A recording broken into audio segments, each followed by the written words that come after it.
Olá, seja bem-vindo a mais um tema da nossa série sobre o livro O Grande Conflito. Hoje veremos os avanços do Evangelho na Grã-Bretanha. Enquanto Lutero abria a Bíblia, até então fechada ao povo da Alemanha, o Espírito de Deus movia Tyndale a fazer o mesmo na Inglaterra. Wycliffe havia traduzido a Bíblia do texto em latim, o qual continha muitos erros. O preço dos manuscritos era tão alto que foram produzidos poucos. Em 1516, o Novo Testamento foi publicado pela primeira vez em seu idioma original, o grego. Essa impressão corrigiu muitos erros das versões antigas e transmitia o significado com maior clareza, o significado do texto bíblico. Isso levou muitos eruditas a terem um conhecimento maior da verdade e deu nova energia à obra da reforma. Em grande parte, porém, o povo comum continuava excluído da palavra de Deus. Tyndale completaria a obra de Wycliffe de dar a Bíblia ao povo da Inglaterra. E em face do argumento católico de que a Igreja dera a Bíblia e somente ela podia explicá-la, Tyndale respondeu: longe de nos dar as Escrituras, são vocês que as têm escondido de nós. São vocês que queimam aqueles que as ensinam e, se pudessem, queimariam a própria Bíblia também. A pregação de Tyndale despertou grande interesse, mas os padres tentaram destruir sua obra. Então ele pensou: eu não posso estar em todos os lugares, mas se os cristãos tivessem acesso às Sagradas Escrituras no seu próprio idioma, eles mesmos seriam capazes de resistir aos enganos. Pois sem a Bíblia é impossível firmar o povo na verdade. Expulso de casa pela perseguição, Tyndale foi para Londres e por um tempo trabalhou sem ser perturbado. Mais uma vez, porém, os oficiais católicos o forçaram a ir embora e toda a Inglaterra parecia fechada contra ele. Então foi para a Alemanha e lá começou a publicar o Novo Testamento em inglês. E quando era proibido de imprimir em uma cidade, ele ia para outra. Por fim, ele chegou a Worms, aonde Lutero havia defendido o Evangelho perante a Assembleia alguns anos antes. Havia muitos amigos da Reforma naquela cidade e ali ele conseguiu imprimir 3.000 exemplares do Novo Testamento. A palavra de Deus foi então levada em segredo para Londres e circulou pelo país inteiro. As autoridades católicas tentaram reprimir a verdade, mas falharam. O bispo de Durham comprou um estoque inteiro de um vendedor com a intenção de queimar as Bíblias, achando que isso pudesse prejudicar a obra. Mas o dinheiro que a venda proporcionou comprou o material para a produção de uma nova edição de melhor qualidade. Posteriormente, quando Tyndale foi preso, ofereceram-lhe a liberdade caso revelasse o nome daqueles que o ajudaram com as despesas de publicação das Bíblias. Ele então respondeu que o bispo de Durham fizera mais do que qualquer outro ao pagar um alto valor pelos livros que havia em estoque. Tyndale finalmente testemunhou de sua fé ao morrer como mártir. Mas as armas, entre aspas, que preparou, a distribuição de exemplares da Bíblia, capacitaram outros soldados a batalharem ao longo dos séculos, até chegar aos nossos dias.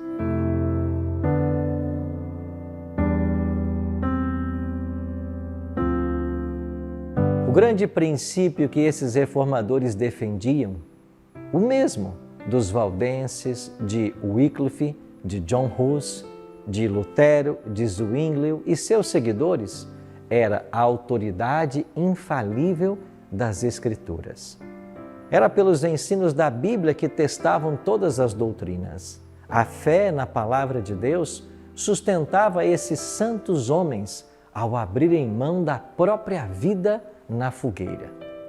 Por centenas de anos, após as igrejas da Inglaterra se sujeitarem a Roma, as igrejas escocesas mantiveram sua liberdade. No século XII, porém, o catolicismo se estabeleceu ali e também em nenhum outro país as trevas foram mais densas. Mesmo assim, raios de luz chegavam para penetrar na escuridão espiritual que havia naquele tempo. Os Lollardos, seguidores de Wycliffe, vinham da Inglaterra com a Bíblia e os ensinos de seu mestre, e muitos conseguiram fazer para preservar o conhecimento do Evangelho. Com o início da Reforma, chegaram os escritos de Lutero e o Novo Testamento em inglês de Tyndale. Esses mensageiros percorriam em silêncio montanhas, vales, soprando nova vida à tocha da verdade que quase se apagara. De repente, porém, ao se perceber os perigos, os líderes católicos se levantaram e agora promoveram novas perseguições a esses nobres homens da Escócia. Enquanto morriam, essas testemunhas encheram o coração das pessoas de toda aquela terra com a determinação implacável de se livrar das cadeias de Roma.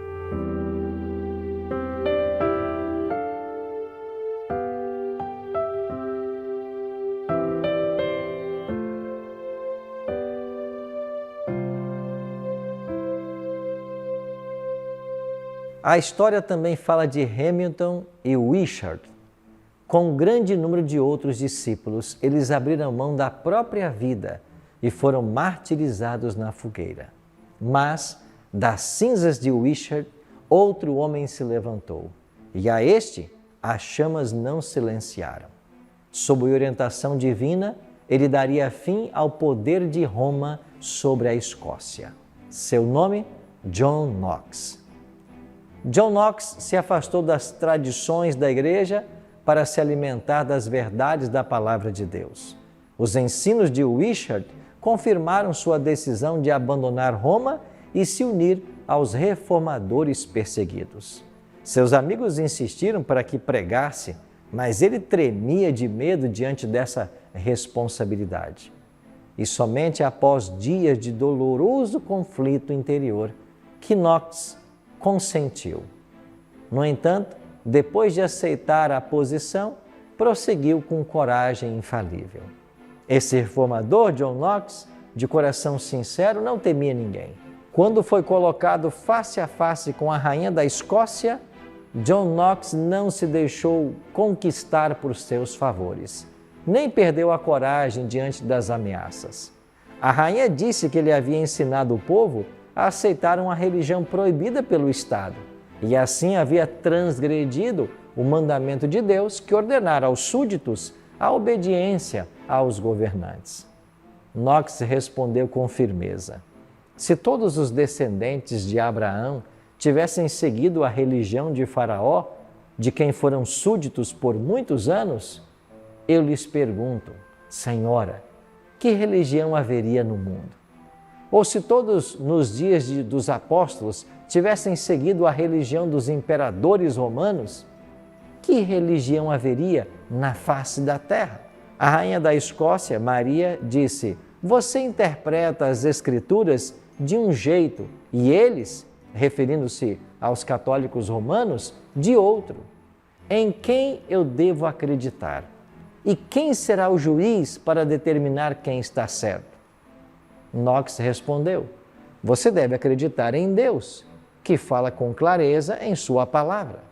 A palavra de Deus é clara em si mesma, e se qualquer obscuridade aparecer em algum trecho, o Espírito Santo, que nunca se contradiz, vai explicá-la com maior nitidez em outras partes. Correndo risco de vida e uma coragem inabalável, o destemido reformador prosseguiu em sua missão até a Escócia ficar livre do catolicismo. Na Inglaterra, A instituição do protestantismo como a religião nacional reduziu a perseguição, mas não a deteve por completo. Muitas das práticas de Roma foram mantidas. Os protestantes rejeitaram a supremacia do Papa, porém, em seu lugar, entronizaram o rei como a cabeça da igreja. A religião ainda se afastava muito da pureza do Evangelho. Os protestantes ingleses ainda não compreendiam o conceito de liberdade religiosa. E embora as autoridades protestantes dificilmente recorressem às crueldades terríveis que Roma praticava, eles não reconheceram o direito de todos adorarem a Deus de acordo com a própria consciência.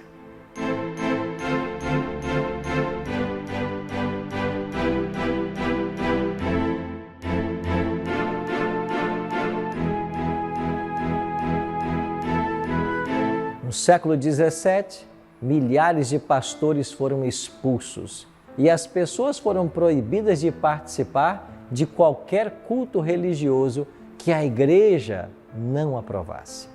Nas profundezas reclusas da floresta, os filhos perseguidos do Senhor se reuniam para derramar o coração em oração e louvor.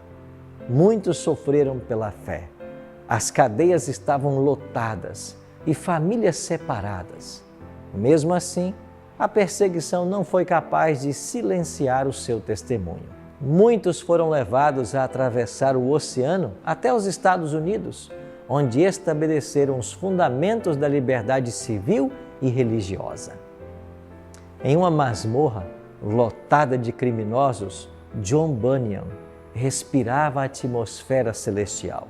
Lá, ele escreveu sua excelente alegoria da jornada do peregrino da terra da destruição até a cidade celestial. Os livros O Peregrino e Graça Abundante ao Principal dos Pecadores já guiaram muitos pés ao caminho da vida. Em uma época de trevas espirituais, Whitefield e os irmãos Wesley surgiram como portadores da luz de Deus. E sob o regime da Igreja Estatal na Inglaterra, todo o povo havia caído em uma condição que pouco diferia do paganismo.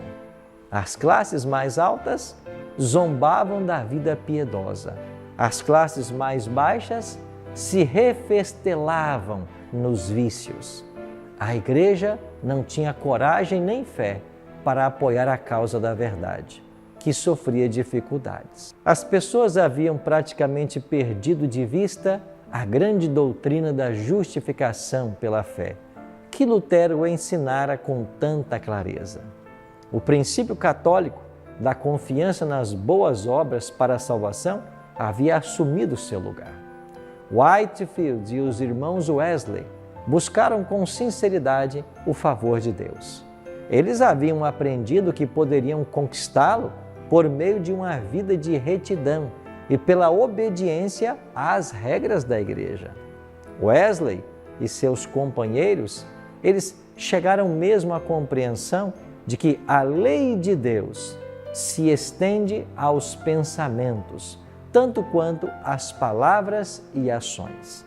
E, por meio de esforços zelosos e atitudes de oração, eles tentavam subjugar os males do coração natural.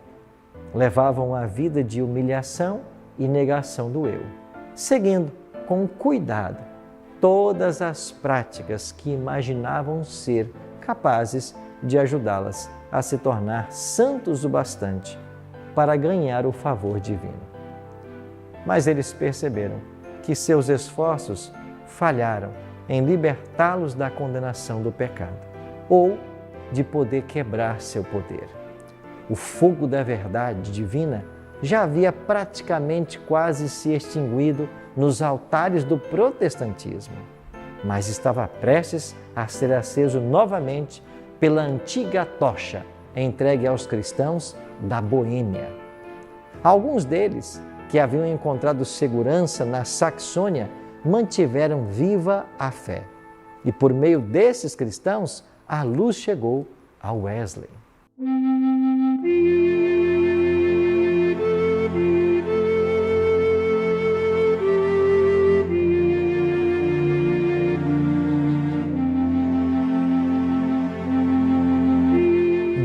e seu irmão Carlos Wesley foram enviados a uma missão nos Estados Unidos. Um grupo de morávios também estava a bordo do navio que fez esta viagem. Na jornada, eles enfrentaram tempestades violentas e John Wesley, face a face com a morte, percebeu que não havia encontrado a certeza de paz com Deus até aquele momento. Por outro lado, os alemães demonstraram calma e confiança que ele não conhecia.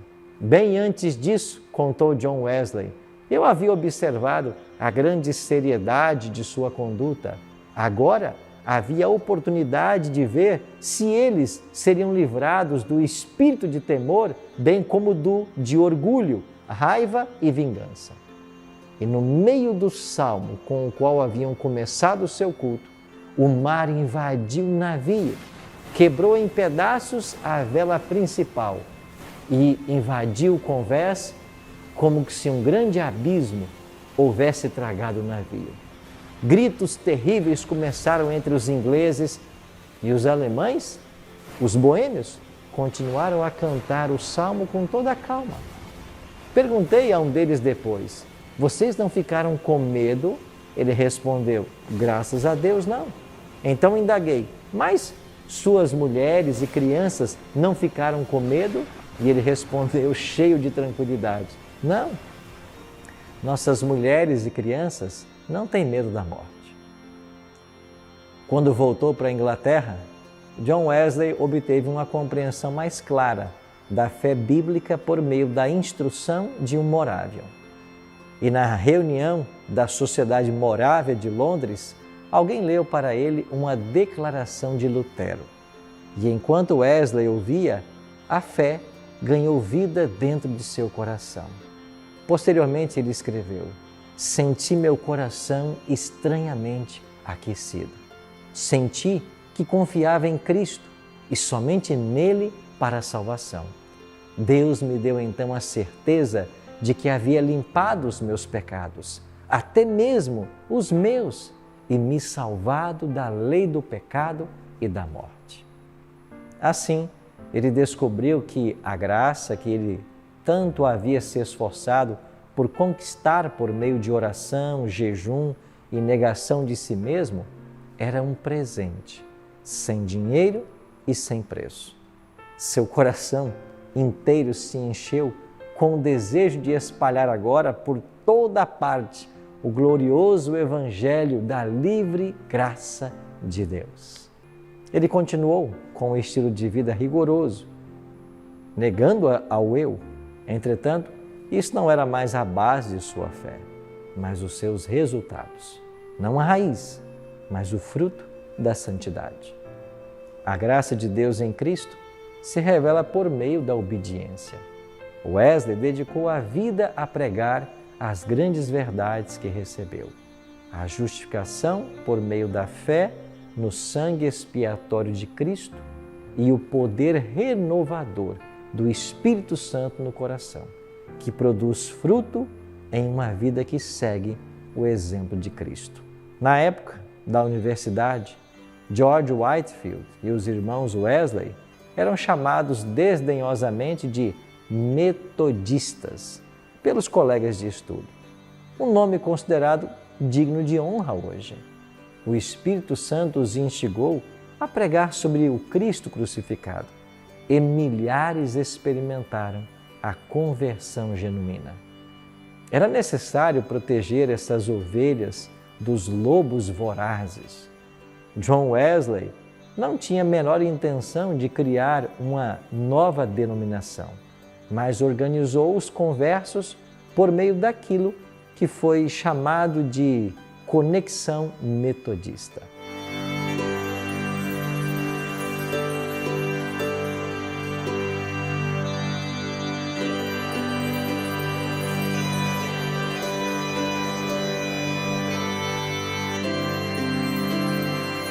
John Wesley foi poupado da morte vez após vez, por milagre da misericórdia divina. Quando parecia não haver escapatória, um anjo em forma humana aparecia ao seu lado. A multidão recuava e o servo de Cristo saía em segurança para longe do perigo. Ao falar sobre um desses livramentos, Wesley afirmou: embora muitos tenham tentado me pegar pelo colarinho ou por minhas roupas para me derrubar, não conseguiram colocar as mãos em mim. Somente um conseguiu agarrar um bolso do meu colete com firmeza, e logo este acabou em suas mãos. O outro bolso, dentro do qual havia uma nota de dinheiro, só ficou parcialmente rasgado. Um homem forte, atrás de mim, me golpeou diversas vezes com um grande galho de carvalho. Se tivesse me acertado somente uma vez na parte de trás da cabeça, não precisaria fazer mais nenhum esforço. Todas as vezes, porém, o golpe foi desviado. Não sei como, pois eu não consigo ou não conseguia me mexer nem para a esquerda nem para a direita.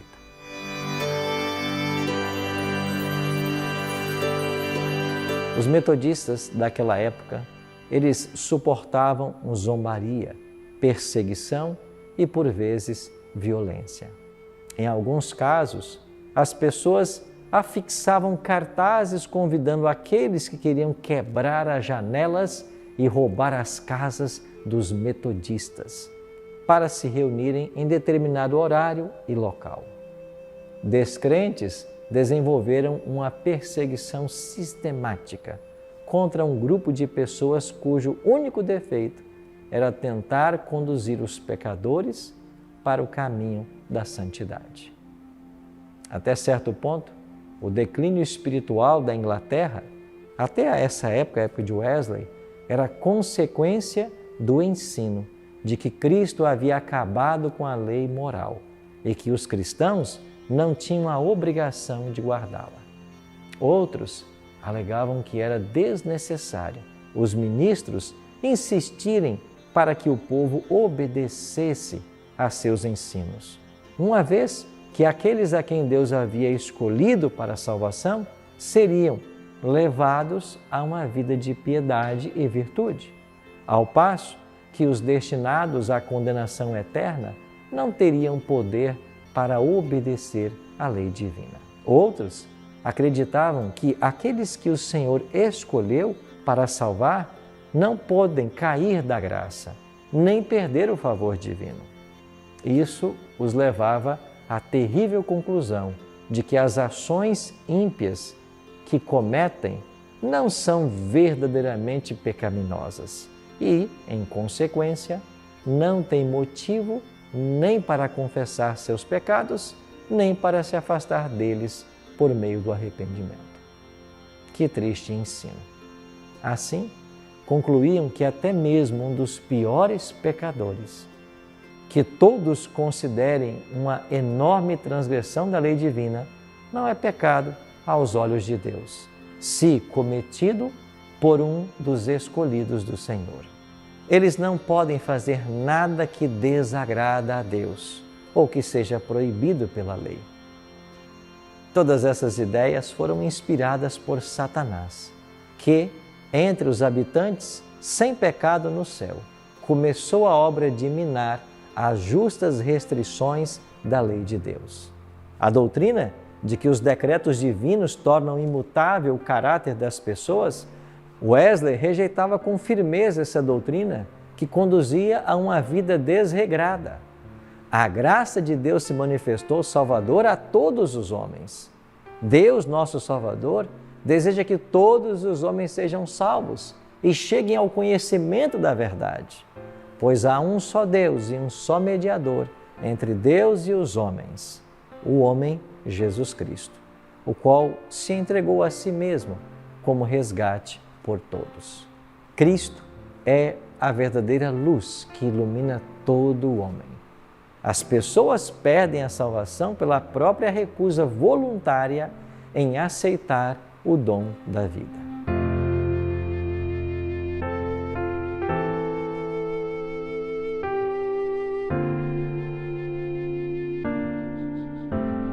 Em resposta à alegação de que a morte de Cristo havia abolido os 10 mandamentos com a lei cerimonial, Wesley declarou: a lei moral, contida nos 10 mandamentos e reforçada pelos profetas, não foi anulada.